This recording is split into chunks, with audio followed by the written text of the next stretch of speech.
আমাদেরকে চিন্তা করতে হবে যে কোন দিক থেকে আমরা ধরেন আমাদের দেশের জন্য বাংলাদেশ ফার্স্ট এখন যেটা বলা হচ্ছে সেটাকে আমরা প্রাধান্য দিয়ে আমরা যেন সামনে এগোতে পারি। 91-এর ঝড়ের সময় আমেরিকা যে পরিমাণ সাহায্য সহযোগিতা আমাদের করেছে, অন্য কোনো দেশ কিন্তু এইভাবে আমাদের কাছে আসেনি। 71 সালের যুদ্ধের পর থেকেই আমাদের ইন্স্যুরেন্স খরচ বেশি বেশি ছিল। যুদ্ধের সময় যে বাড়িয়েছিল তা দফায় দফায় যে কমানোর কথা সেটা খুব একটা কমেনি। যে এই চ্যানেলটা যদি খোলা না থাকে তাহলে আমাদের তেল থেকে শুরু করে আমাদের গার্মেন্টস এবং অন্যান্য যে ব্যবসা আছে সে সবগুলি কিন্তু বিপদের মুখে পড়বে। বাংলাদেশ এখানে যদি দ্রুত সম্ভব যদি যায়, এখানে আমার যেটা মনে হয় যে সার্বিক যে ব্যবসা বাণিজ্য হচ্ছে তার থেকেও বেশি হবে আমাদের বাংলাদেশি জাহাজগুলোকে এসকর্ট করে সাগরে, ভারত মহাসাগরে পৌঁছে দেওয়া, যাতে সেগুলি সহি সালামতে আমাদের দেশে। যে আন্তর্জাতিক আইন এই ধরনের সাগর পথে, সমুদ্র পথে বাধা এলাও করে না, কোনো আইনে নাই, আনক্লোজে কোথাও নাই যে আপনি বাধা দিতে পারেন। বিগ পাওয়ার্স লাইক ইউএসএ অথবা অন্য কোনো দেশ এইখানে কি আমাদেরকে ডেভেলপ করতে সহায়তা করতে পারে? যে আমাদের স্ট্র্যাটেজিক কালচারটা আমাদেরকে ধরে রাখতে হবে, বা স্ট্র্যাটেজিক অটোনমিটা আমাদের এটা ধরে রাখতে গেলে আমাদের হয়তো দরকার হবে একটা মেরিটাইম কাউন্সিল। দর্শক, টাইম টকে আপনাদেরকে স্বাগত জানাচ্ছি। আজকে আমরা একটি গুরুত্বপূর্ণ বিষয় নিয়ে আলোচনা করব এবং আজকে এই আলোচনায় আমাদের সঙ্গে আছেন retired rear admiral Khorshed Alam সাহেব, মোহাম্মদ খোরশেদ আলম সাহেব। উনি পররাষ্ট্র মন্ত্রণালয় মেরিটাইম অ্যাফেয়ার্স ইউনিটের সাবেক সচিবও বটে। আজকে আমরা যে বিষয়টি নিয়ে আলোচনা করব সেটি হচ্ছে গিয়ে আমেরিকার fleet commander Stephen Koehler. He is now visiting Dhaka. উনি 3 দিনের সফরে ঢাকা এসেছেন 22 মেম্বার ডেলিগেশন নিয়ে। বোঝাই যাচ্ছে যে এটা একটা গুরুত্বপূর্ণ সফর। এখানে বলে রাখি যে ফ্লিট কমান্ডারের আগমন এখানে নতুন জিনিস না, এর আগেও ফ্লিট কমান্ডার এসেছে, বাট এবারে একটু বৈচিত্র্য আছে, একটু ভিন্নতা আছে। ভিন্নতাটা হচ্ছে গিয়ে এবারেই প্রথমবারের মতো মার্কিন কোনো ফ্লিট কমান্ডার প্রধানমন্ত্রীর সঙ্গে সাক্ষাৎ করবেন। ফলে বোঝাই যাচ্ছে যে বাংলাদেশ এবং মার্কিন যুক্তরাষ্ট্রের ভিতরে যে সম্পর্ক অর্থে আমি যদি প্রতিরক্ষা এবং নিরাপত্তা সম্পর্কের কথা বুঝাই, তাহলে সেটা আস্তে আস্তে গাঢ় হচ্ছে। তা না হলে এই ধরনের উচ্চতর পর্যায়ে কোনো বৈঠক হওয়ার তেমন কোনো কারণ নেই। তো এই প্রসঙ্গগুলো নিয়ে আমরা আজকে আলোচনা করব। বাংলাদেশ যুক্তরাষ্ট্রের ভিতরে প্রতিরক্ষা সম্পর্ক, সেটা যেমন একদিকে রয়েছে, বাংলাদেশের পররাষ্ট্রনীতিও এর সঙ্গে জড়িত, ভবিষ্যতে কোন দিকে যাচ্ছে সেগুলো বিষয় নিয়ে আজকে খোরশেদ আলম সাহেবের সঙ্গে কথা বলব। খোরশেদ আলম সাহেব, প্রথমেই বলে রাখি যে যেহেতু স্টিফেন কোহলার সাহেব এসেছেন, এর আগেও আপনার সঙ্গে তার মানে এই পদবীর যে লোকজন তার সঙ্গে আপনাদের ডিসকাস হয়েছে। একটু পূর্বের অভিজ্ঞতা শুনবো এবং বর্তমান যে সফর, যেটা আমি বললাম যে প্রধানমন্ত্রীর সঙ্গে তার একটা বৈঠক হবে, ফলে বোঝাই যাচ্ছে যে গুরুত্বটা একটু ভিন্নতা আছে। তো এই যে গোটা জিনিসটাকে আপনি কিভাবে দেখেন পূর্বের তুলনায় এই নতুন ভিজিটটাকে? ধন্যবাদ। আমি যতটুকু মনে করি যে এটা হয়তো একটা রুটিন ভিজিটেরই অন্তর্ভুক্ত, কারণ প্যাসিফিক কমান্ডের অধীনে বাংলাদেশ ছিল, সবসময় থাকে, এই জন্যই প্যাসিফিক কমান্ডার এখানে আসে। এবং মোটামুটিভাবে যে ধরনের বিষয়াদিগুলো নিয়ে তাদের সঙ্গে আলোচনা হয় সেগুলো হলো ধরেন মেরিটাইম সিকিউরিটি, মেরিটাইম কোঅপারেশন, সাগরে যাতে কোনো সমস্যা না হয়, এই ধরনের বিষয়গুলি নিয়ে বেশি কথাবার্তা হয়। যেহেতু উনিও নেভির অ্যাডমিরাল, আমাদেরও সাগর। আমাদের একটা জিনিস দেখেন, খেয়াল করেন যে বাংলাদেশ কিন্তু এই বে অফ বেঙ্গলকে ভাগ করতে দেয়নি। বে অফ বেঙ্গলটা কিন্তু অবিভক্ত রয়ে গেছে। কোনো সরাসরি অন্য কোনো দেশের কোনো বাহিনী বা কোনো ফোর্স এখানে এখন পর্যন্ত কিন্তু আসেনি, সেটা বিমস্টেকের মাধ্যমেই হোক বা বাংলাদেশ একক শক্তির মাধ্যমেই হোক। আর যে সমস্ত বিষয়াদি নিয়ে আলাপ আলোচনা হবে, আমি সেখানে মনে করি যে আমাদের জন্য, বাংলাদেশের জন্য ভালো ছাড়া খারাপ হওয়ার কিছু নেই। তবে এই যে কিছুক্ষণ আগে আমি যে একটা যে কথা আলাপ করতেছিলাম আপনার সঙ্গে, যে আমরা যদি আমাদের এই 55 বছরের ইতিহাস দেখি সামগ্রিকভাবে, তাহলে দেখবেন আমরা সবসময় আন্তর্জাতিক নিয়ম মেনে চলছি। এটা আমরা বের হই নাই। কোয়ারশন যত ধরনেরই থাকুক না কেন, আমরা আন্তর্জাতিক আইন মেনে চলছি। আমরা ইকোনমিক ডেভেলপমেন্টকে সবসময় প্রাধান্য দিয়েছি এবং ডিপ্লোমেসিকেও প্রাধান্য দিয়েছি, যে কোনো ব্লকে আমরা তেমনভাবে জড়িত হইনি। সেই তিনটা বিশেষ অবস্থান থেকে আমি যদি দেখি, তাহলে আমাদেরও এখন যারা ধরেন ক্ষমতা আছেন, উনি হয়তো যাবেন, তাদের কাছে দেখা করবেন, কথা বলবেন, বাট আমার মনে হয় বাংলাদেশ এই তিনটা বিষয়ের প্রতি খেয়াল রাখবে, যে আমরা কোনো একটা ব্লক, সেটা আমেরিকান ব্লক হোক বা চাইনিজ ব্লক হোক বা ভারতীয় ব্লক হোক বা অন্য যে কোনো ব্লকে হোক না, ইভেন জাপানিজ, আমাদেরকে চিন্তা করতে হবে যে কোন দিক থেকে আমরা ধরেন আমাদের দেশের জন্য, বাংলাদেশ ফার্স্ট এখন যেটা বলা হচ্ছে, সেটাকে আমরা প্রাধান্য দিয়ে আমরা যেন সামনে এগোতে পারি। এখন যদি ধরেন মেরিটাইম কোঅপারেশন নিয়ে আলাপ আলোচনা হয়, অবশ্যই এটা বাংলাদেশের জন্য খুবই ভালো। কেন আমি বলি যে আমাদের দেশে 91-এর ঝড়ের সময় আমেরিকা যে পরিমাণ সাহায্য সহযোগিতা আমাদের করেছে, অন্য কোনো দেশ কিন্তু এইভাবে আমাদের কাছে আসেনি। যে পরিমাণ শুধু পানি সরবরাহ করেছিল তারা, যদি তারা এটি না করতো ফ্রেশ ওয়াটার, তাহলে কিন্তু আমাদের আরো বহু লোক মারা যেত। আপনি সেই সময় চিটাগাঙে ছিলেন? হ্যাঁ, আমি চিটাগাঙে ছিলাম, এই জন্য দেখেছি নিজে। এবং এখানে কিন্তু তাদের একটা এয়ারক্রাফট ডুবে গেছে, একটা ভালো এয়ারক্রাফট তাদের ডুবে গেছিল। তো তখন থেকে যদি শুরু করি, আমি অদূর ভবিষ্যতে বা নিকট ভবিষ্যতের কথা একটু বলতে চাই। যে আপনি হয়তো জানেন যে 10 থেকে 12 বছর আগে এই প্রথম যুক্তরাষ্ট্র আমাদেরকে প্রায় ডজন খানেক মেটাল শার্ক বোট দিয়েছিল। ওখানে কি এটা মনে করবে যে মেটাল শার্ক বোট তো কি বোটই? হ্যাঁ, এই বোটগুলো ছোট, কিন্তু এর স্পিড হলো প্রায় 60 নটিক্যাল মাইল, যা বাংলাদেশের অন্য কোনো জাহাজেরই এত স্পিড নাই। এমনকি আমাদের পার্শ্ববর্তী 2 দেশের কাছেও এরকম স্পিডি বোট নাই। তাদের কাছে হয়তো অন্যান্য টাইপের বোট আছে, কিন্তু এত স্পিডি বোট নাই। এখন এই বোট, ঠিক আছে, এই বোট আসছে, তো কি হয়েছে? তাতে আমাদের কি লাভ হয়েছে?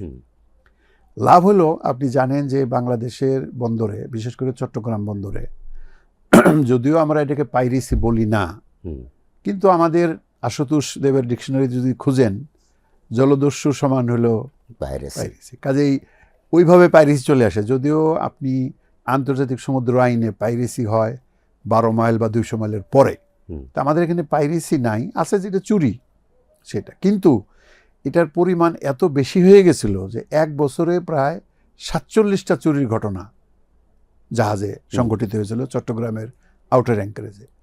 এবং তাতে বাংলাদেশকে অনেকটা মানে বলা হতো যে গোল্ডেন হ্যাভেন অফ থিফস, এরকম মানে বাইরের দুনিয়ায় বলতো। তো বলে এই বোটার সাথে কি হয়েছে? এই বোটার সাথে যেটা হয়েছে যে নৌবাহিনী এবং কোস্টগার্ড কর্ণফুলী নদীর মোহনায়, ঠিক মোহনায় এই বোটগুলো 4-5টা বোট রেখে দিয়েছে। কর্ণফুলী নদীর মোহনা থেকে যে আমাদের বহির্নোঙ্গর যেটা আমরা বলি, সেটা হলো 4 থেকে 5 নটিক্যাল মাইল। তার মানে কোনো জাহাজের ক্যাপ্টেন যখনই বলে, SOS দেয় যে I am under attack by pirates বা বাই ড্যাকয়েটস বা other intruders, within 2 to 3 minutes কিন্তু এরা পৌঁছে যায় ওখানে। কাজে কোনো বোটই যত স্পিডে হোক না কেন, এত তাড়াতাড়ি জাহাজ থেকে নেমে পালাতে পারে না। কনসিকুয়েন্ট টু দ্যাট 2টা জিনিস হয়েছে। দেখেন, ওই 47টা ঘটনা থেকে শুরু করে এখন বছরে 2-3টা ঘটনায় চলে আসছে এই বোটগুলো ব্যবহার করার কারণে। আরেকটা যেটা হয়েছে যে এটা ব্যবসায়ীরাও খেয়াল করে না, কারণ আমরা যখন এলসি খুলি, এটা তো আমাদের স্টাফরা করে, মূল ব্যবসায়ীরা কেউ দেখে না। 71 সালের যুদ্ধের পর থেকেই আমাদের ইন্স্যুরেন্স খরচ বেশি ছিল। যুদ্ধের সময় যে বাড়িয়েছিল, তা দফায় দফায় যে কমানোর কথা, সেটা খুব একটা কমেনি। এবং এই পাইরেসির কারণে এটা আরও 30% বেড়ে গেছিল আমাদের। কিন্তু এইবার গত কয়েক বছর ধরে এটা কমানোর ফলে এখানে কিন্তু আমাদের ইন্স্যুরেন্স কস্টটা কমে গেছে। কাজেই আমাদের যে মাল যে যাচ্ছে বিদেশে, সিআইএনএফ যেটা যায়, কস্ট ইন্স্যুরেন্স এন্ড ফ্রেট, বা বাইরের থেকে যেটা আসে, তাতে কিন্তু আমরা ইন্স্যুরেন্সের একটা বড় চাঙ্ক আমরা কমাতে পারছি। এটা একটা আমাদের because of this US help. এবং অন্য কোনো জায়গার থেকে এই হেল্প আসেনি, আমরাও অন্য কোনো জায়গার থেকে এই ধরনের জাহাজ কিন্তু কিনে নেই। কাজে এই যে আমরা দেখতেছি যে অ্যাপারেন্টলি এবং ভিজিবলি আমাদের উপকার হয়েছে ব্যবসা বাণিজ্যে। আমরা একটা ব্যবসায়ী জাতি, ধরেন $130 বিলিয়ন আমাদের ব্যবসা, হুম 4,000 4,500 জাহাজ আমাদের বন্দরে আসে, একটা দুটো না, হুম বছরে চট্টগ্রাম বন্দরেই আসে। বেশিরভাগ ব্যবসা তো চট্টগ্রাম বন্দর দিয়েই হয়। হুম কাজে এই বন্দরটাকে যদি আমরা সিকিউর ভালোভাবে সিকিউর করতে পারি, হুম সেটা আমেরিকান হেল্পে হোক বা অন্য জায়গার থেকে হেল্পেই হোক, তাহলে কিন্তু আমাদের যে সুনাম সেটা এবং বন্দর যে সেফটি ইনশিওর করতে পারে, এটা কিন্তু সারা দুনিয়াতে প্রকাশ পাবে। তাতে আমাদের ব্যবসায়ের খরচ কমে যাবে এবং যে কোনো জাহাজ নির্ভয়ে বন্দরে আসতে পারবে। এখানে একটি জিনিস জিজ্ঞাসা করি, আপনি তিনটা জিনিসের কথা বললেন, এর মধ্যে একটা হচ্ছে গিয়ে কোনো ব্লক বা অ্যালায়েন্সে যোগ না দেওয়া। ইয়েস, অনেকগুলো অ্যালায়েন্সে তো এখানে কাজ করছে, ইউএস, চায়না, একটা তাদের they have their own sphere of influence. একটু মনে হয় একটু সরে গিয়ে আমরা মনে হয় সৌদি মেরিটাইম ডিফেন্স অ্যালায়েন্সে জয়েন করেছি।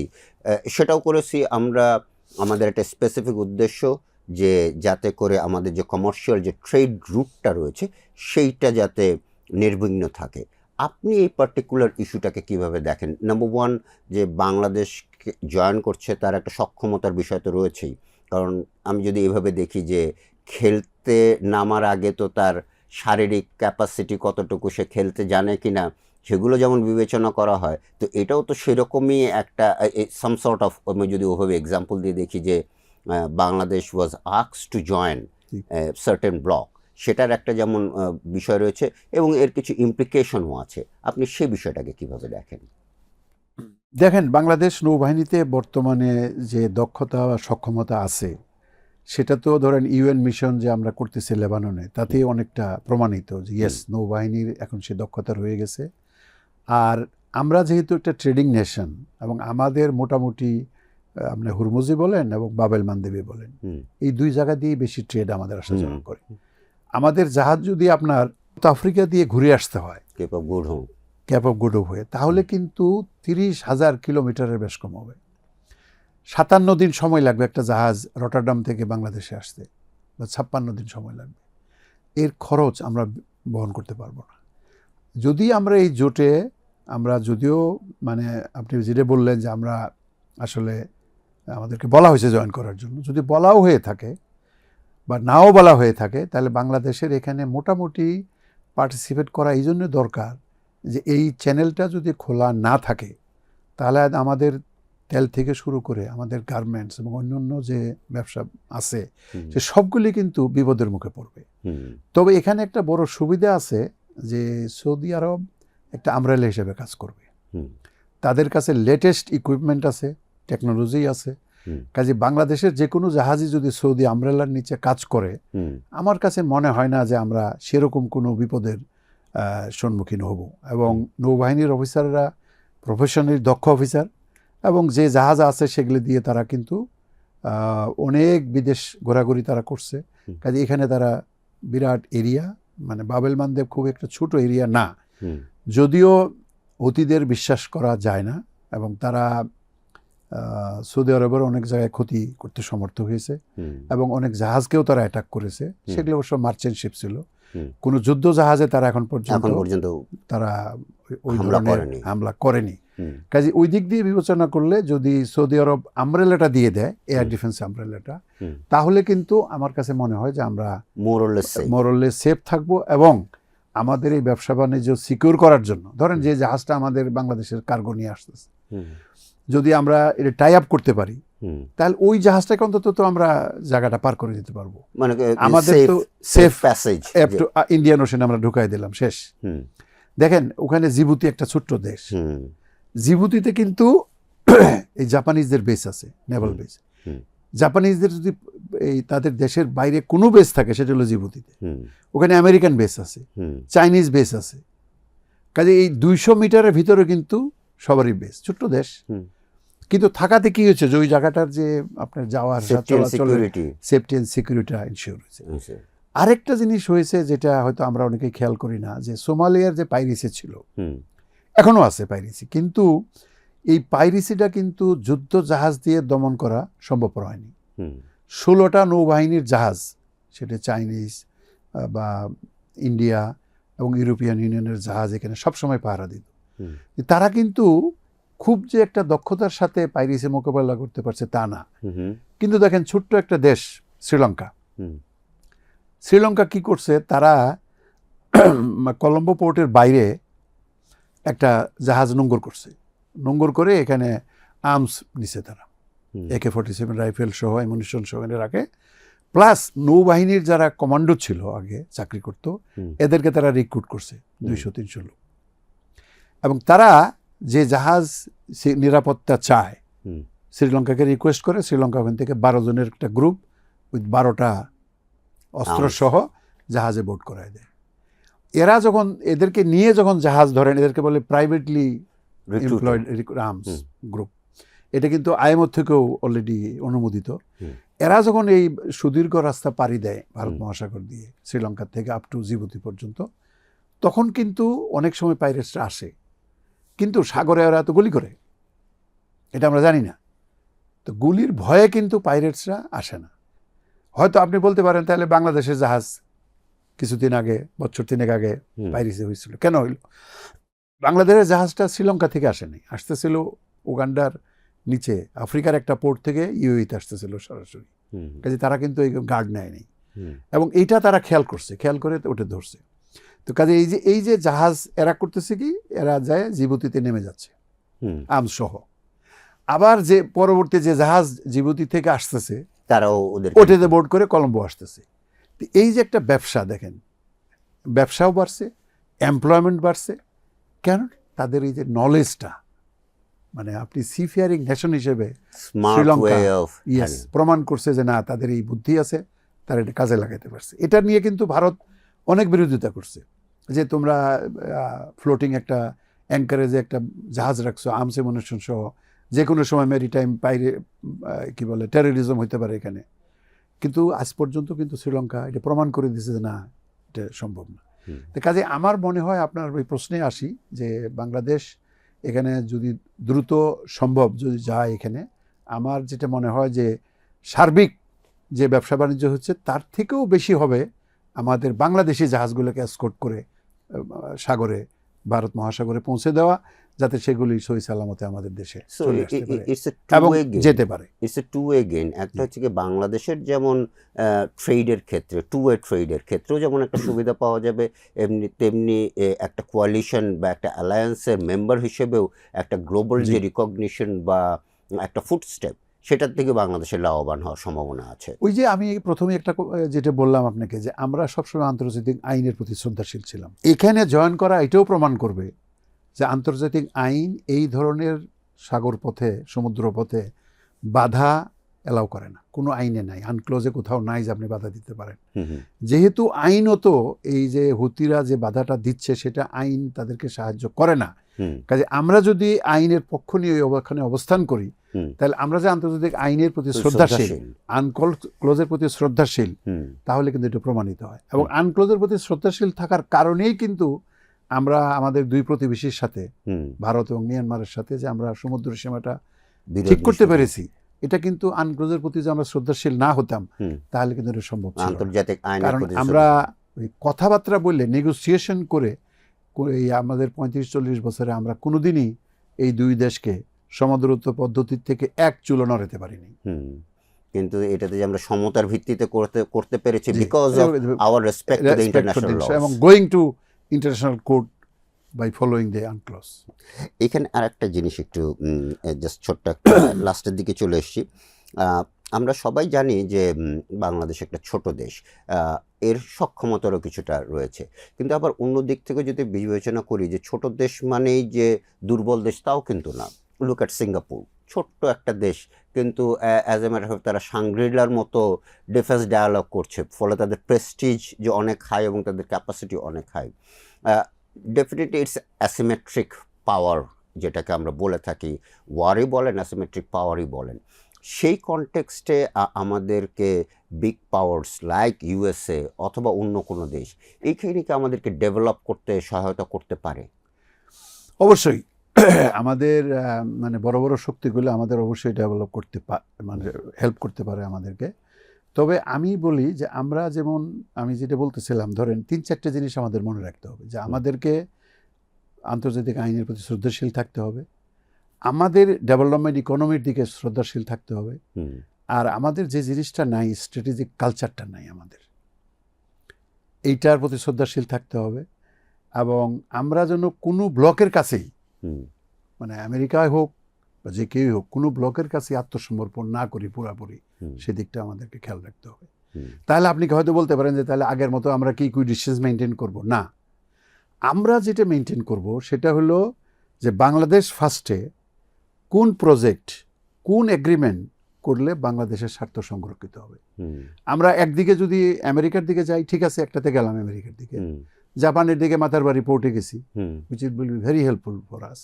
আমরা আরেকটা জায়গায়, আরেকটা দেশের সঙ্গে আমরা যেতে পারি, চীনের সঙ্গে আমরা যেতে পারি আরেকটা জায়গায়, যেখানে আমরা ঠিক বাংলাদেশ ফার্স্টের উদ্দেশ্য আমরা পূরণ হবে।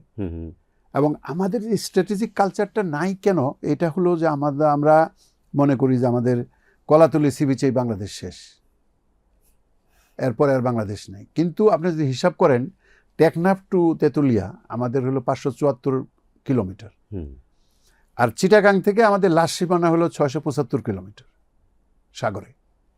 এই যে সাগরটাকে আমাদের ভাবতে হবে পার্ট অফ দি কান্ট্রি হিসেবে, আর পার্ট অফ দি কান্ট্রি হিসেবে ভাবার জন্যই আমাদের দরকার হলো যে আমাদের স্ট্র্যাটেজিক কালচারটা আমাদেরকে ধরে রাখতে হবে, বা স্ট্র্যাটেজিক অটোনমিটা আমাদের এটা ধরে রাখতে গেলে আমাদের হয়তো দরকার হবে একটা মেরিটাইম কাউন্সিল, একটা মেরিটাইম অথরিটি, যাতে করে এই সবগুলো সিদ্ধান্ত আমরা এক জায়গা থেকে নিতে পারি। এবং সেটার জন্য যেটা আমাদের দরকার নলেজ এবং ইনস্টিটিউশনাল মেমোরি। এই দুইটাতে আমরা খুব দুর্বল। আমাদের নলেজ যাদের আছে তারা অনেক সময় সঠিক জায়গায় সঠিক সময়ে থাকতে পারে না, আর আমাদের ইনস্টিটিউশনাল মেমোরি একেবারেই খুব কম। আমরা ফাইল ওয়ার্ক করি, আজকের ফাইল যে নিচে চলে গেল 10 বছর পরে সেই ফাইল আর আসে না। মানে আমি একটা উদাহরণই আপনাকে দিতে পারি, যে আপনি জানেন 2007 সালে বাংলাদেশ এবং মায়ানমারের মধ্যে একটা প্রায় যুদ্ধ অবস্থা, একটা ওশেন রিগ ওরা আসছিল। আমরা কিন্তু ওশেন রিগটা আমাদের নৌবাহিনীর জাহাজ বুঝতে পারছে 42 দিন পরে। প্রথম দিন কিন্তু আমরা জানি না। এখন আমাকেও ওই সময় নিয়ে যাওয়া হয়েছিল মায়ানমারে, যে আমি তখন যদিও সরকারে ছিলাম না, আমি সরকারকে বললাম যে এই জায়গাটা তো আমরা ওদেরকে দিয়ে দিছি। 1990 সালে ফ্রেন্ডশিপ লাইন বলে একটা লাইন ড্র করা ছিল। তারা কিন্তু ফ্রেন্ডশিপ লাইনের ইস্টেই ছিল, ওয়েস্টে আসেনি। কিন্তু যেহেতু আমাদের ইনস্টিটিউশনাল মেমোরি ছিল না, এটা কেউ খুঁজে দেখে নাই 79 সালের ফাইলে কি আছে না আছে, আমরা বললাম যে তোমরা আমাদের জায়গায় চলে আসছো, অলমোস্ট যুদ্ধের অবস্থা।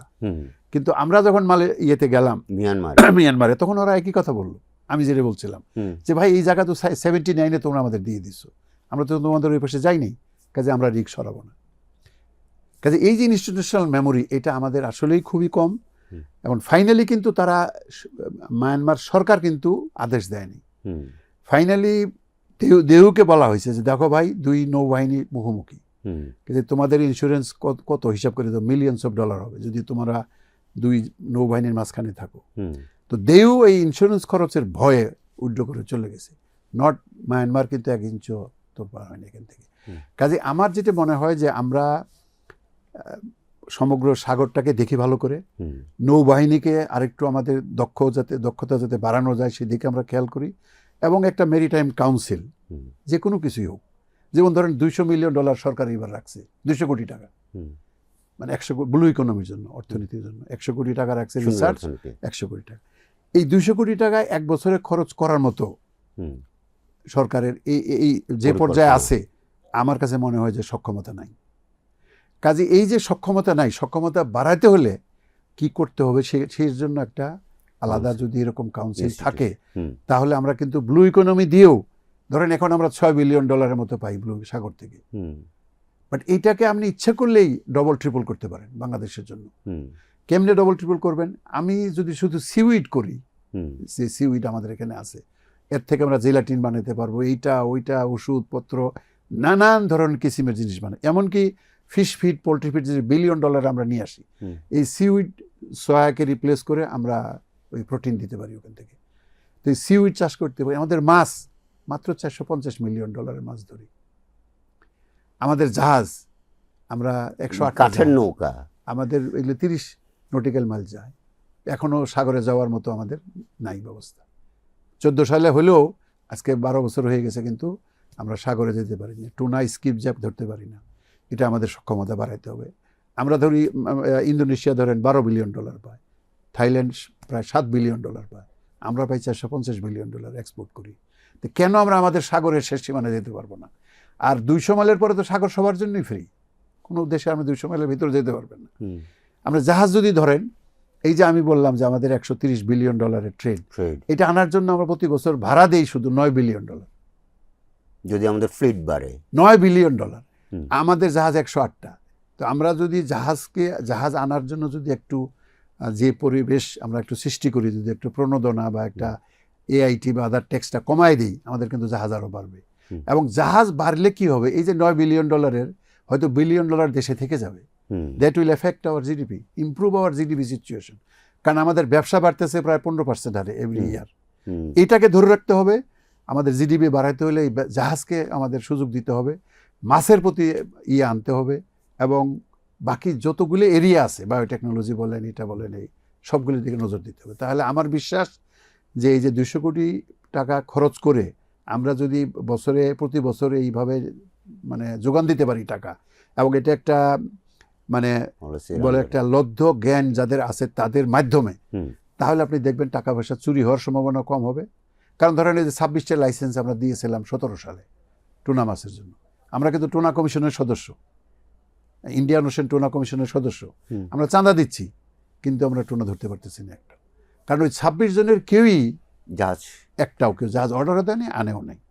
কাজে আমাদের যেটা দরকার হবে যে টাকা অ্যালোকেশন করলে হবে না, টাকাটা কিভাবে খরচ হবে এবং এটার ইমপ্লিমেন্টেশন এজেন্সিকে কিভাবে ইমপ্লিমেন্ট হবে, নাকি এটা কোনো টাউট বাট পারে হাতে পড়ে পুরো টাকাটাই নষ্ট হয়ে গেলো, সেদিকটা আমাদেরকে যদি দৃষ্টি রাখা যায়, তাহলে আমার বিশ্বাস যে সুনীল অর্থনীতির থেকে আমরা যে পরিমাণ অর্থ পাবো, এটা আমাদের ল্যান্ড থেকে আমরা এটা কোনোদিনই পুরোপুরি আর পাবো না। কারণ ল্যান্ডে যা আছে আমরা সবই জানি। তেল গ্যাস আমরা আজ পর্যন্ত কিছু করতে পারিনি, 12 বছর হয়ে গেল অফশোরে। এখন হয়তো টেন্ডার হচ্ছে, ডিসেম্বরে হয়তো আবার হবে। প্রবলেম হলো আমরা ছোট ছোট মানে 5000 স্কোয়ার কিলোমিটারের জায়গা করছি। আমরা যদি বড় করে দিই, এই জন্য আমাদের কিন্তু খুব বড় কেউ আসে নেই তেল গ্যাসের বড় কোম্পানি, 1 থেকে 10 পর্যন্ত যে বড় কোম্পানি কেউই আমাদের এনে পার্টিসিপেট করেনি। কাজে ওদেরকে পার্টিসিপেট করার জন্য আমাদের ব্লকগুলো যদি বড় করে দেওয়া হয়, বা একজন যদি 5টা ব্লকও নিতে চায়, তাকে যদি 5টা ব্লক দেওয়া হয়, আমার বিশ্বাস যে আমরা এখান থেকেও একটা ভালো ফলাফল আনতে পারবো। এটা দেশের জন্য, আমাদের দেশের গরিব জনগণের জন্য, এমনকি বর্তমান সরকারের জন্য এটা একটা খুবই মানে উন্নত মানের একটা পদক্ষেপ হবে, এবং দেশ সামনে এগিয়ে যাবে। আমরা সবাইকে নিয়ে ভালোভাবে বাঁচতে পারবো। ধন্যবাদ। আপনাকেও ধন্যবাদ। আমরা অনেক কিছু জানতে পারলাম খোরশেদ আলম সাহেবের কাছে, বিশেষ করে সমুদ্রের ক্ষেত্রে যেমন ডিফেন্সের যে বিষয়টা, প্রতিরক্ষা বা স্ট্র্যাটেজিক যে বিষয়গুলো, কৌশলগত বিষয় যেমন জরুরি, এবং এটাকে ব্যবহার করে আমরা দেশের কাজে কিভাবে আরও উন্নত করতে পারি। আমরা বলছি যে বাংলাদেশ ফার্স্ট, সেই পলিসিটাকে আমরা কীভাবে আরও সুন্দরভাবে বাস্তবায়ন করতে পারি, সেটারও কিন্তু যেমন মেরিটাইম কাউন্সিলের কথা উনি যেটা বললেন, যে মেরিটাইম কাউন্সিলের মাধ্যমে যদি এই গোটা জিনিসটাকে সমন্বিত করা যায়, গোটা জিনিসটাকে একটা প্ল্যাটফর্মের আন্ডারে নিয়ে আসা যায়, তাহলে কিন্তু আমাদের পক্ষে এই সুনীল অর্থনীতিটিকে, সুনীল যে সম্ভাবনা, সেটাকে ব্যবহার করে আমরা আমাদের অর্থনীতিকে আরও বেশি চাঙ্গা করতে পারি এবং বাংলাদেশকে আরও এগিয়ে নিয়ে যেতে পারি। আমাদের এই বক্তব্য শোনার জন্য আপনাদের সবাইকে ধন্যবাদ।